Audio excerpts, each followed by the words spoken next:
Good evening, everyone. Happy Monday again. Welcome to Casting the Net, Mondays with Coach Rice, where we delve into deep, deep into topics that matters the most for your mental health and your well-being. I'm your host, Coach Rice, your professional certified life and health coach and trained mental health counselor. I want to welcome my special guest, Beliza Perez. She is a licensed counselor, and I will be talking to her, and we will be delving into a topic and exploring nurturing calm and connection in parent child relationships. We know that we need a lot of help in this area because sometimes we find out that our children need us the most, right? And so I want to talk about, I want to start off and find out what made you become a, a licensed counselor in that particular area. Well, first of all, thank you so much for having me. Yes, I'm a licensed counselor, 16 years, and I would say that since high school, probably ninth grade, I was always super intrigued in why people do what they do, understanding just like the decision-making process, like the thought process, like why do humans say what they say, do what they do? So it was just something that was always kind of in there since about high school. And in college, I thought I was going to go to medical school to be a psychiatrist. And I didn't really understand the difference between a psychiatrist and an actual therapist. So I switched my last semester, I switched um, my my major, and then I just ended up pursuing a master's in therapy, and then the rest is history. Okay. And so tell me, what is your particular, your particular day look like? Ooh, okay. So these days, since I'm launching a product and it's a balance between making sure clients are, their sessions are ready, making sure that everything is getting ready for the launch. I try to wake up, pretty early, meditate, write my daily gratitudes every day. If I can't write them, I'm in the car, I say them out loud. I try to get a workout in and, just get ready for the day. So you launching a new product. Tell me more about the product you launching. Yes. So, I, as a child therapist, and as having a lot of parents constantly ask me, Belize, like, what do I say to my child? Like, how do I get them to talk? Like, they're in the car, I pick them up from school, and everything's always fine and okay, and it's like radio silence. So, I was always giving them open-ended questions, ask this, ask that. So it just kind of dawned on me that a lot of families and parents would benefit from a deck of cards where the open-ended questions are ready for them to ask. So I have some samples here. So Okay. 70 cards, instructions. Most of the cards are for the kids, but some of the cards are for parent and kid. And there are 5 bonus parent questions just for the parents to get them to start to open up into like better communication skills. Let me pause and let me like give my child a minute before I just jump in to want to like answer and solve and save. Right. Cards are a great aside from therapy, to give them another way to connect. And it's fun. It's, non-defensive because it's like a deck of cards. The maze in the back is super cute that they can actually use and trace. So that has been my new baby, my new passion. Okay. And you tried it out on your clients, I'm sure. And Yes. and what And my feedback? clients are so good. They give me so much feedback. Like That's they're like, awesome. that's a good question. That's a stupid question. And even the parents, they're like, Beliza, those are great questions. Or some parents like, I want more bonus parent questions. And I'm like, I'm working on it. I'm working on it. Yeah. Okay, They've been okay. a So great sample population. so what is the age group of your clients? So I work specifically with like 6 to 10 year olds. Oh, I might nice. be a little bit older, a little bit younger, but my jam, my passion is with that age group. That age group 6 to 10. What is it about that age Yes. group that I guess I can connect to that from my childhood. Like I can remember what that felt like. I can remember what I was thinking or what I was struggling with at that age. So it's really easy for me to connect with that and connect with the kids, but also then help the parents make that connection. Okay. No, a lot of us are not connected to our, like you were adulting, right? We're just doing our thing every Right. day. So it's hard to pause and sit back and say, well, if I was a kid, how would I think or feel? So it's just, I just love them. The energy, the vibe is amazing. Okay. So let me ask you a question. You just pretend you have a 6 year old. You guys coming home from a maybe a play date, and she's just uncontrollably just upset. Mhm. Um, Nothing happened. Just starts to cry and Mhm. throw a temper tantrum. What is the next step you would get? What advice would you give a parent that had to encounter something like that? First thing I would say is pause, check yourself first. Like, put the airbag air on yourself, the Yes. thing back first. So breathe, take a minute, drink the water if you need to before you engage your child. Because if you're not ready to help and support, it's going to be a disaster. So you have to be checking yourself. Are you regulated to help regulate your child?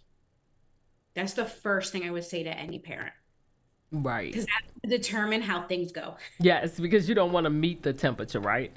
Nope. No, you don't. And you don't want to, because you're short on time, you're tired, you're stressed. That's going to guide how you respond to your child. And most likely it's going to go negatively. And no parent wants that. No. Yeah, I always wonder if the child is tired. That could be possibly and they don't know how to communicate the level of Tired. fatigue that they're dealing with. I tell all parents, you have to check if they're tired, hungry, overstimulated, if they are, if there's been a change. Like, what if we always come home straight after school? We stopped and ran 3 errands. What if there's a big surprise that they're excited about, like with the holidays, right? Everybody's excited for Christmas, but that can throw a child off and lead to a meltdown or tantrum. So I have them assess that first as well. It's so interesting because I'm a grandmother, but it's funny because when I was parenting, I didn't think about all of those pathways, right? Because we never take out the time to slow down, Nope. and that is so key. Take the time to slow down. Yep. And that's also another reason why I have the cards. A lot of people were like, oh, why is not an app? I was like, there's enough apps out there for everybody. This is a great 5 minutes. Everything else is away, and we can just have a deck of cards and ask questions. Hands on. Hands on, it literally helps us just to chill out for like a few minutes. And you know what? I Because like the fact that you have cards because apps tends to, now you're on your phone and now you're distracted and it takes away from the activity. So I love the fact that you have the cards. I will say I'm old school in that way where it's like I would like to touch it, feel it, see it. and Right. and we're fighting with technology all day anyway. Yeah. So it's a great way to like not have to fight for technology, and we're just having something we can hold that's not a phone. I totally agree with that. Totally agree with that. So have you had any issues with the age group that you work with dealing with suicide ideation? It does come up more than ever, and a lot of times kids, there's access to things out there that 10 plus years ago kids didn't have access to. So I definitely hear it in the younger kids. In the past few years it's been younger and younger, so that's definitely something that is discussed. Sometimes they don't really know what it means, so it's Right. a great way to really educate them and the families on what does that really look like, what does that really mean, and what are the helpful tools and strategies that we're going to be implementing instead of making those statements. I like that because that is so key because Mhm. it's getting younger and younger. And it Yes. is because of the access that we did not have access to all of the information they have out here. And it can be very confusing. very confusing. And that's the young kids, 5, 6, 7, 8. It's a very tender age. They're absorbing everything, and it is very easy to model and to repeat something and not knowing 100% what that's about. In this, I think about this culture that we're in, like disconnected, I call it. Mm-hmm. What tips would you give a parent to make sure that they connect with their children on a regular basis? Because if you notice, it's just so much phone activity or handing the child the Even phone. just like extracurriculars, some of these kids, they're busier than I've ever been in my entire life. So I always tell parents it's quantity over quality. If you can spend 5 minutes a day with your kids and it is you and me connected time, there's nothing distracting me. There's nothing else more important than that time. That will go further than 30 minutes of complete chaos where you're like, yeah, sure, we're hanging out. And really, there is no connection. That's so So true. quality over quantity. Some parents think they have to spend all day at Disney with their kid, or I need to like, take them to the bounce house, which is great. But if you are not actually spending time and like looking, seeing, smelling, feeling my child and vice versa, it's not it won't matter as much. That's true. You're right about that. That connection goes a long way. That is Oh it yeah. is something that the the child can remember Mm-hmm. and hold on to. Is that Yes. moment of connection that's so 100%. is that those are the times that I remember about spending time with my parents, is that Oh yeah. actual one-on-one connection. Oh Not, yeah. I remember the parks and stuff they took me to, but that connection, sitting down, Feeling. actually having that conversation. Yep. And it's how they made me feel. Right, I was supported, I exactly. was loved, I was engaged. Oh yeah. So in this particular era, what areas do you find problematic in the home? In the home, I'm gonna say distractions for sure. So, and it isn't just a child. I think everybody's extra distracted. We're in a world that is just everything's trying to grab our attention at all Mm-hmm. times now. I think that's probably one. Definitely not knowing how to communicate. So we're in families where there's a lot going on. Everybody has a full plate.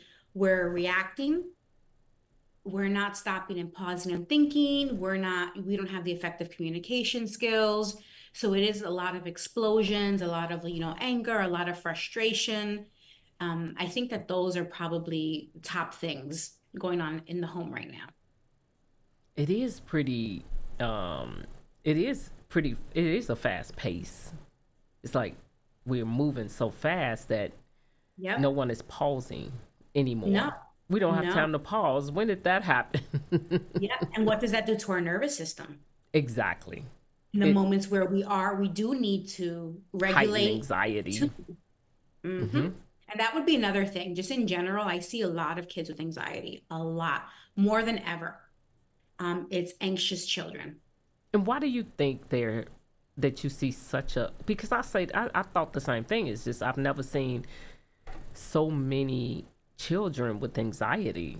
Why do you think that's happening now? So I would say that we're in a world that is fast paced. Children are not playing as much as they used to. Children are not being taught to, stop and smell the roses, right? Like just go outside on your bike for a minute and just like, be free. So I think that that's contributing a lot to our nervous system and just this pressure to perform, pressure to be busy, pressure to be, a good student, to take piano classes, tap classes, clay classes. It is just a busyness that consumes our brain and body. I totally agree with you. I totally agree with you. Yeah. So, what would you like to for the listeners to know? I would say that because I hear this all the time, there is no bad parent, there is no too late, there is no I've broken my child. There is always hope, and there is always a help out there. A lot of most parents, if I had a dollar, goodness, I would be on multiple vacations where parents just feel like, oh my God, I've ruined my child. Like, I don't know how to do A, B, and C. And I'm like, you can learn that. You can learn that. Is it going to be hard? Absolutely. But you can learn those skills. hope is not lost. And the younger, the better. Some families are they're going, I can't believe I'm calling you about my 5-year-old. I'm like, now's the time. They're a sponge. This is a fantastic time to get your child in therapy. The younger, the better, because they can really learn and grow. And I mean, you will see them skyrocket. That is so true. That is so true because it's so helpful to teach them so many different skills at such a young age. I mean, if I was 6 and I learned about emotional regulation and I learned deep breathing and I Oh learned, my goodness, wouldn't that be amazing? I mean, I'm like, I don't even want to know, the thing that their amount of therapy I could have saved myself, Right. later on. Like, that would be great. That would have been amazing. That would have Amazing. saved me a lot of trauma. Yes. Yep. So, when um where are you located actually? So my practice is in Oviedo, Florida. So Okay. it's Central Florida. And you take virtual and in person, right? Correct. So I do mostly in person. During COVID, I did way more virtual, but most of my families want to come in. They want to get the full experience. So I don't do virtual as much, but I am a qualified supervisor for the state as well. So I'll see interns virtually until the law changes back to 50-50. Okay. And what Yeah. about it are you able to do clients out of state in different states? No, that's not something I have pursued Okay. just because, to be honest, the virtual therapy was not my jam. Okay. I, you get me live and I am like 1,000%. Like I am like on fire. On a screen, it was, I mean, I was exhausted. It was really, really hard to have the same vibe on a screen than in the office. Especially with the age group you have too. That has to be Exactly. a little difficult. Yeah. And there are some many providers who do it flawlessly, and how they do it, I don't know, Right. but it's definitely not my jam. And I think it depends on the personality too. So, Agreed. Agreed. so do you have any books that you have out or No looking books. looking to launch any books? So I'm going to start with the cards I and I want like to see that. how those go Yeah. first. Yeah. Books, I mean, who knows? It's So with possible. the cards, can people purchase them online? So they're right now going to be purchased on Amazon Okay. exclusively. I'm going to see how that goes. And then I'm also going to be at some vendor events. So some local, like Florida Counselor Association vendor events next year, the NAMI Walk next year, and also another local Florida child summit that's happening in February. Okay. I do have your link to your website in Yes, my and it in will be on there as well. It's just okay. everything has been moving at a snail's pace. So, but But they everything can should be purchase those ready. cards online. Yes, online on Amazon. That's a Yes. nice Christmas gift to give parents. If I can Oh get my them launched for goodness. Christmas, that I was actually trying to get them launched by October. I was like, let's like get everything pre-ready, but this process is a lot. Okay. Okay. Well, I am Yeah. so thankful that you came on. I like to be able to see, what therapists are doing and just get the word out that like you said, start them early in Yeah. therapy. Yep. Therapy is a great place where you could just talk out things. It's not. I think people Absolutely. relate it to something is wrong with me. No. Yeah. Yeah, and it's funny because it's like we talk about what's wrong, but it's also like what's right, right? What Exactly. leads to like my strengths and what I'm good at. And like once we get those layers down, we get to really see, wow, I'm amazing at this, or I didn't realize I'm really good at that. You get to build on these things. It's not all bad. Exactly. Now, do you in your practice do you work with life coaches? No. Okay. So not in my practice, but it's definitely something I'm open to. Yeah. The reason why I say that, the reason why I have this actually, the reason why I have this is why I'm an advocate for mental health and I know that you guys are booked all the time with appointments and I think that life coaches serve a great purpose when it comes to releasing that bottleneck of clients that you have, that they can take on the ones that they want to move forward, not the ones that they can't, out of, Mm. as far as like the ethical standards, but basically taking on clients that are, in that arena. I don't do children, but Yeah. mine is Parents, mine maybe. is marriage and family. But Nice. you may, if you ever need help in that area Sure. where, you know, life coaches can take on those type of clients, it'd be probably something to think about in your practice. Yeah. I like that. It really helps. I kid you not. Like, I love, like, as a life coach, I love to, like, I have clients, and I'm not I don't particularly work in that area, but I know someone who does. Hmm. I love taking them to the next care. It's almost like, let Yeah. me take you to the next station and get you Yes. situated and make sure Yeah. you walk through, versus, no, I don't do that. Let me hand you over to, here's the number. Yes. But I'm mostly walking them through the process of their care, because 9 times out of 10, if you walk them through, my goal is to make sure that they get the care they need. Most of the time, if you don't walk them through, they won't call the next person. It's true. I've I think noticed more that when I information was is helpful. counseling. And Yeah. so I love the fact that that next station they can go to, I can walk them through that process. Oh yeah. Yeah. So something to think about. Love it. So yeah, so they can get your card. You could order your cards now, right? Not yet. Not So yet. Okay. they should be launched by the new year. Awesome. 2025, January 2025 is the goal. Awesome. Awesome. Awesome. Okay. I'll make sure that I get some of those cards. I have grandkids. That'll be a fun game to play. Well, I'll send you a deck once they're ready. Oh, thank you. But that'll be fun to play with them with. I Awesome. love it. And I then any absolutely love feedback, it. I would appreciate any feedback because I want these cards to be top notch. Okay, I know that's right. Well, thank you so much for coming on Thank you today. so much, I Coach really Wright. appreciate it. I will get this video out to you when I'm done, and you can share it. And listeners, Beautiful. if you feel that this is something that really helped you, please go to my channel, subscribe, and share. Okay. Also, just want to, thank you guys for listening, coming on today, and just, continue to listen to the channel, because there's going to be information on here that you might need. So we Love it. are signing off, and thank you so much Thank you. for listening.